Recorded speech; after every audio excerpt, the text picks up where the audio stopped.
Hello guys, post office recruitment 2024 post অফিসে ডাক সেবক নিয়োগ 35,000 শূন্য পদে মাধ্যমিক পাশেই নিয়োগ শুরু হয়েছে।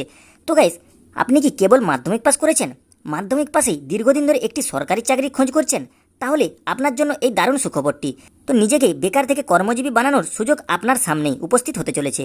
প্রথমেই কোন পদে নিয়োগ করা হচ্ছে, কি শিক্ষাগত যোগ্যতার প্রয়োজন, বয়সসীমা কি হওয়া উচিত, ইচ্ছুক প্রার্থীরা কিভাবে আবেদন জানাবেন, এই প্রত্যেকটি প্রশ্নের উত্তর আজকের এই ভিডিওতে আমাদেরকে জানিয়ে দেবো। তো গাইস, ভিডিওটা শেষ পর্যন্ত দেখতে থাকুন। তো দেখুন কোন কোন পদে নিয়োগ করা হচ্ছে। ব্রাঞ্চ পোস্টমাস্টার, অ্যাসিস্ট্যান্ট, ডাক সেবক, এই পদগুলি পূরণ করতে কর্মী নিয়োগ করা হবে। তো পোস্ট অফিসে নিয়োগ কতগুলি শূন্যপদ রয়েছে? সারা ভারত জুড়ে মোট 35,120টি শূন্যপদ রয়েছে। কী কী শিক্ষাগত যোগ্যতার প্রয়োজন? 1. এই পদগুলিতে আবেদনের জন্য প্রার্থীদের যে কোনো স্বীকৃতি বোর্ড থেকে ন্যূনতম মাধ্যমিক পাস থাকতে হবে। 2. পাশাপাশি স্থানীয় ভাষা জানতে হবে। 3. কম্পিউটারের প্রাথমিক জ্ঞান থাকতে হবে। তো এই শিক্ষাগত যোগ্যতাগুলি কিন্তু আপনার মধ্যে থাকতে হবে, তাহলে আপনি আবেদন করার যোগ্য। তো এরপর বয়স সীমা। এই পদগুলিতে আবেদনের জন্য প্রার্থীদের বয়স হতে হবে ন্যূনতম 18 বছর থেকে সর্বোচ্চ 40 বছরের মধ্যে। তবে সরকারি নিয়ম অনুযায়ী সংরক্ষিত শ্রেণীর প্রার্থীরা বয়সের ঊর্ধ্বসীমা ছাড় পাবেন। এরপর গেছে নিয়োগ প্রক্রিয়া।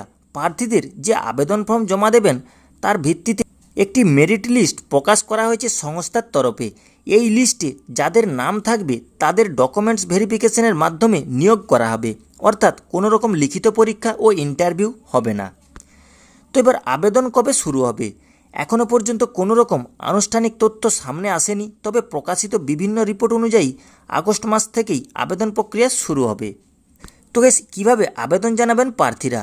প্রার্থীদের সম্পূর্ণ অনলাইনের মাধ্যমে এখানে আবেদন জানাতে হবে। প্রথমে নিচের লিঙ্কে ক্লিক করে ভারতীয় ডাক বিভাগের অফিসিয়াল পোর্টালে গিয়ে একটি অ্যাকাউন্ট খুলে নিতে হবে। এরপরে আবেদনকারীর সমস্ত তথ্য দিয়ে এবং ডকুমেন্ট আপলোড করে ফর্ম ফিল আপ করতে হবে। সবশেষে আবেদন ফি পেমেন্ট করে দিতে হবে। তোকে সবার শেষে আবেদন ফি কত লাগবে আমাদেরকে জানিয়ে দিই। তো দেখে নিন, উল্লেখ্য এখানে সংরক্ষিত মহিলা শ্রেণীর প্রার্থীদের কোনো রকম আবেদন ফি দিতে হবে না। কেবল 100 টাকা আবেদন ফি ধার্য করা হয়েছে জেনারেল ও ওবিসি পুরুষদের জন্য। তো গাইস, বুঝে গেলেন আবেদন ফি কত লাগবে আর কিভাবে আবেদন করবেন আর কতগুলি শূন্যপদ রয়েছে। তো গাইস, এই ছিল আজকের আপডেট। তো গাইস, ভিডিওটি যদি ভালো লেগে থাকে ছোট্ট একটি লাইক করে দেবেন। আর গাইস, এরকমই নিত্য নতুন A to Z ভিডিও আমাদের এই চ্যানেলে আমরা দিয়ে থাকি। তো গাইস, যদি ভিডিওটি আপনার ভালো লেগে থাকে তাহলে চ্যানেলটি সাবস্ক্রাইব করে রাখবেন, তো নিত্য নতুন ভিডিও নোটিফিকেশন পাওয়ার জন্য। তো গাইস, ভিডিওটি শেষ পর্যন্ত দেখার জন্য অসংখ্য ধন্যবাদ।